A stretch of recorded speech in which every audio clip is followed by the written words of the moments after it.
Alright, welcome back to the channel. Warhammer Man back in the studio, and today we've got the official price list in USD and Canadian for next week's pre-orders.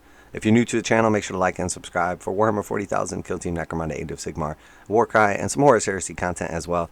Everything from reactions, reviews, news, prices, to painting, modeling, and conversion tutorials. Pretty much if you're into Games Workshop games, this is the channel for you. Make sure to like and subscribe. So we'll scroll on down here and take a look. So first off, we have the General's Handbook Pitched Battles for 2022, and we have this in USD $50 or Canadian $60. So right along with what we would expect for this, 50 bucks. Again, I do like the binding on this. Definitely a positive change in the right direction. Coming on down here next, we have our Battletome Sylvaneth. The regular one is going to be 55, and the special edition, as always, will be 90 on this. And then for Canadian, it is 65 for the Canadian version. And then next we have our Gossamid Archers. And this is a dual kit. Can be assembled two different ways. It is $60 USD or $70 Canadian for these. These are great models. Very, very cool. And we have our Spiterider Lancers. Once again, this is a dual kit. Can be assembled various different ways. These are 60 USD and 75 Canadian. So again, strange because both of these are $60 USD, the Gossamid Archers and the Spiterider Lancers, but one is 70 Canadian, the other is 75. So one must be a little bigger of a box or something, so Canada's got to pay an extra $5. Doesn't make much sense. Next we have our Skaven Battletome, regular and special edition. Again, 55 for the regular, 65 Canadian, and then we have 90 for the special edition. And then if we just take a look at our Warscroll cards next. There's so much on here. So the Warscroll cards, we have... Alright, so the Skaven Warscroll cards are 35 USD and 43 Canadian.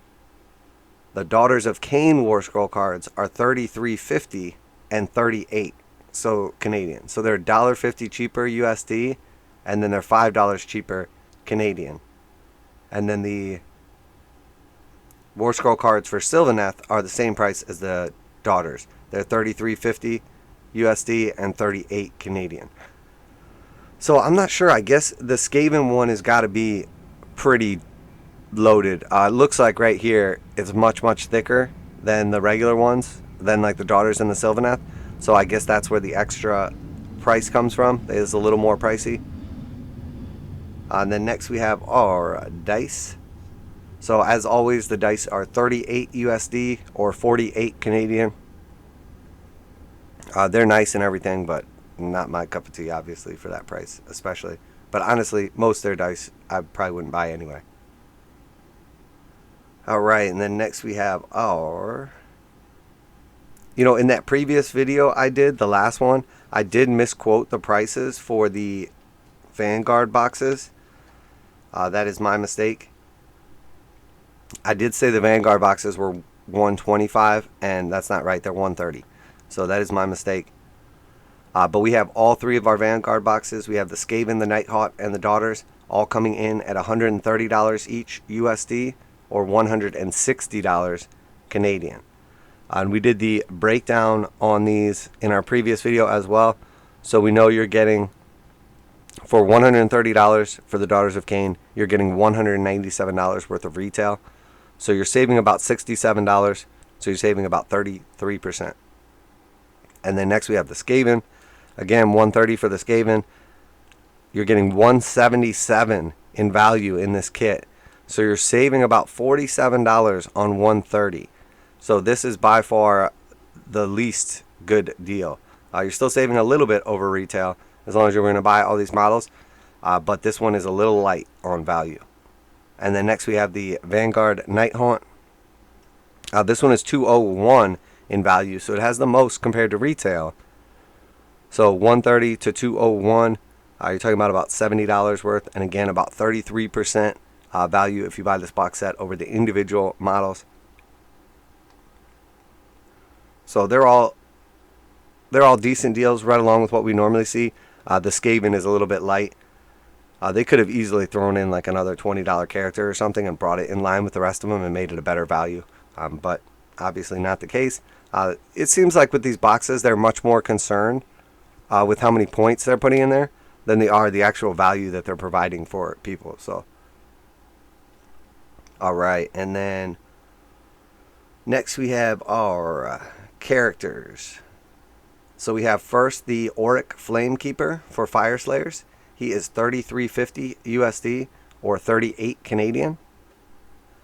Then we have the Akhellian Thrallmaster for Enneth Deepkin. He is $33.50 and 38 Canadian. Then we have the High Gladiatrix for the Daughters of Khaine. She is $35 USD or 41.50 Canadian. And then finally we have the Scriptor Mortis. He is $38 USD or $48 Canadian. So some cool character models, very recently only available in the limited box sets, and now you can pick them up individually. And then next we have the chapter approved is next. Warzone Nephilim Grand Tournament Pack.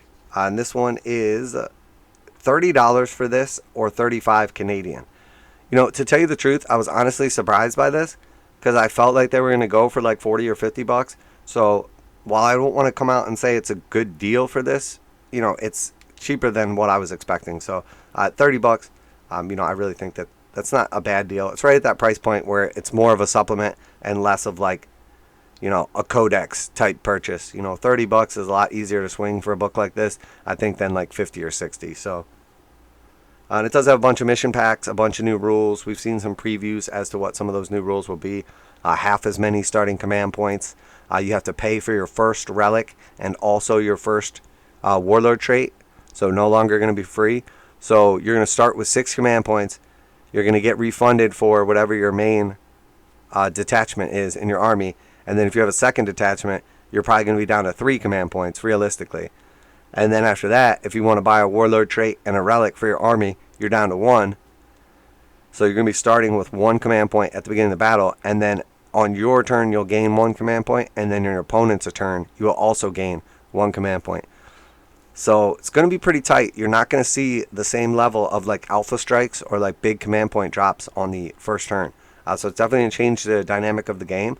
And I think some of the like patient late game armies will likely be more successful in this playstyle. And I think overall, this will eliminate some feel bads because whoever goes first is probably not going to have that same ability to do like a heavy alpha strike with a bunch of like combos or command points, etc.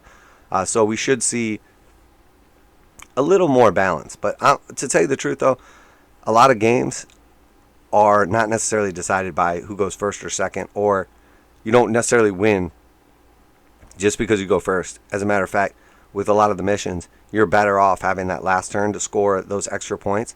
So I like that they're fighting between the balance of first and second and making it so that one is not necessarily a huge advantage over the other. Like, it's always nice to go first and alpha your opponent some. It's always nice to have second turn, play a little more conservative in the beginning, but have that extra activation after your opponent is done.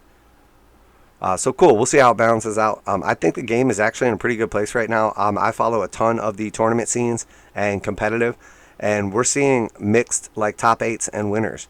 So as long as we're seeing like a nice diverse group of, you know, armies in top 8 and winning tournaments, I think everything's great. I mean, sure, Tyranids are still strong. We're still seeing quite a few of them at the top, but they're not just like trouncing over people like they were when they first came out. We're seeing a lot of competitive lists. And I think Armor of Contempt was a huge, awesome balance move. And I think overall the game is in a pretty nice place. Now, it doesn't mean you can't nitpick a couple things here and there, but it is overall getting a lot of support. We're going to see point changes coming in. We're going to see some actual game changes, you know, with that new book. And then we'll see where we're at after there, before everybody like complains about, you know, without even seeing like the new points. Because the points can change a lot, as can the rules. So I think between the two of these, the free points update coming out, and then obviously, you know, the changing command points and some other various rules, as well as like the relics and whatnot, going to really change the game. So we'll see. I think it's going to take, you know, once we get that free points upgrade, once we get that book out here, and it's going to take, you know, a month or so for the tournament scene or even local scenes to kind of adjust, and then we can kind of go from there and get a better idea where we're at balance wise. But I have a feeling we'll see some points increases on Tyranids, some points decreases on some of the other armies that maybe got nerfed a little too hard. Like for instance, if you're something that was using quite a bit of indirect fire is gone now, so a lot of that stuff went up in points and then also got nerfed. So if you're using Plague Burst Callers right now, I think there's a good possibility they roll back the points increase because they did all the stuff to nerf the indirect fire. You know, and that's just one example, obviously. So next we have our Necromunda Book of Outlands. So $50 for the Book of Outlands. We knew that because that's what all the other books are. And then 60 Canadian for this. Loaded up with rules. This is going to be pretty much a necessity if you want to play in the Ash Waste settings.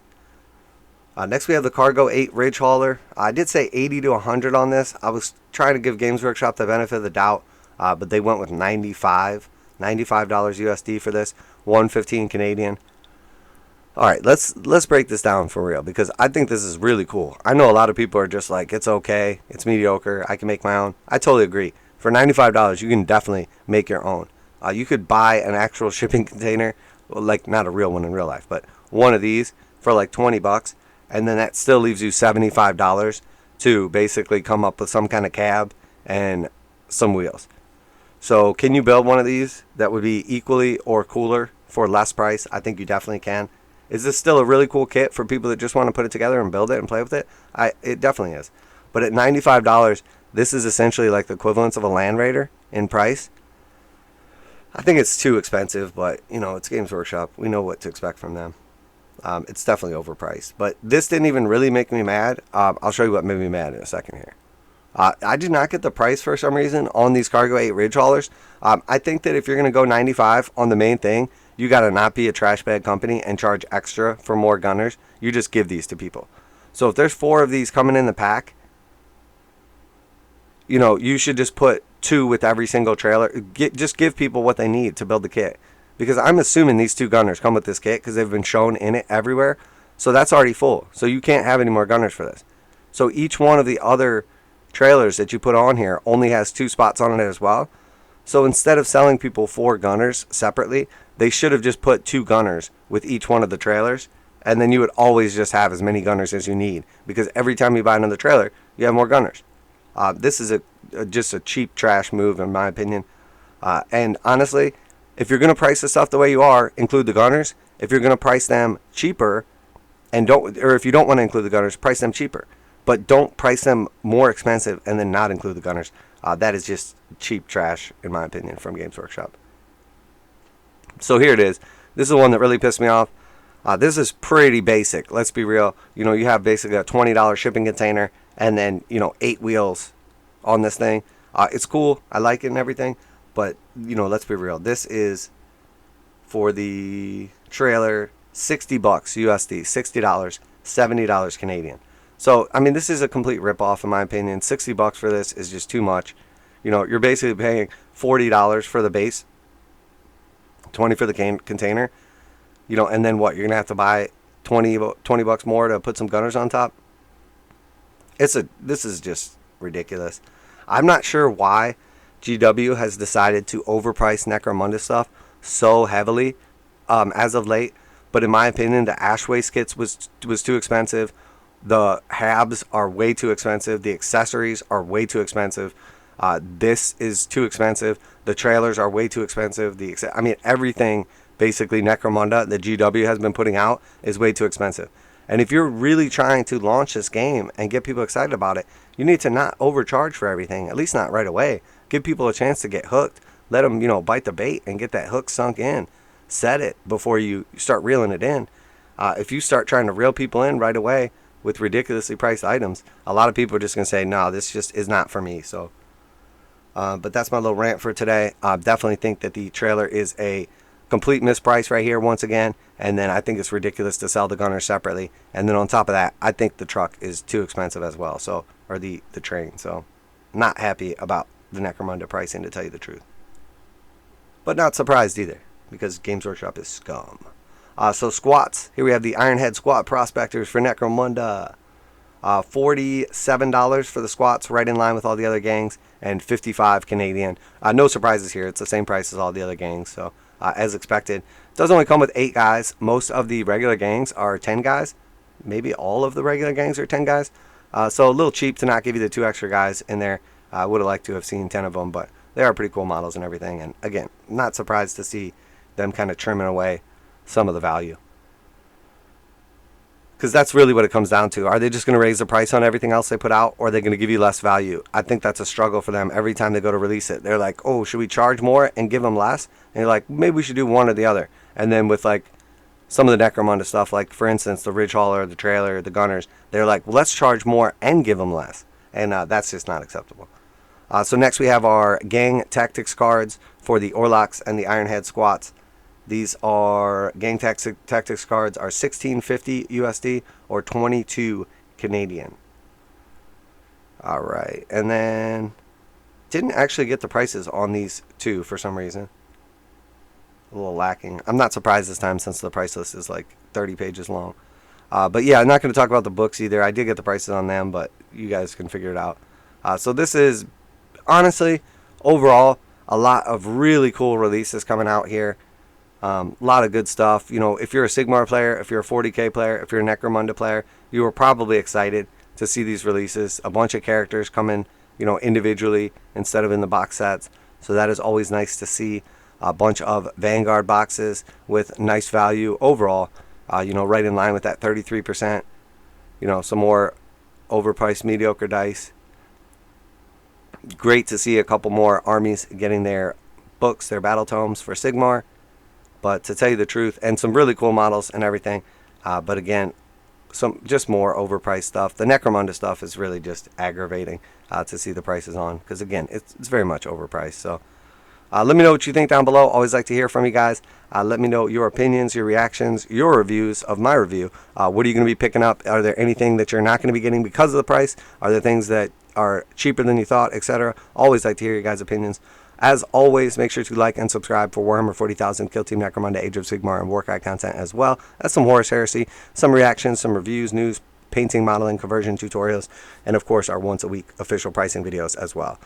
So make sure to like and subscribe, share it with your friends. That's it for today. Warhammer Man Studios. I'm Warhammer Man, and I'm out of here.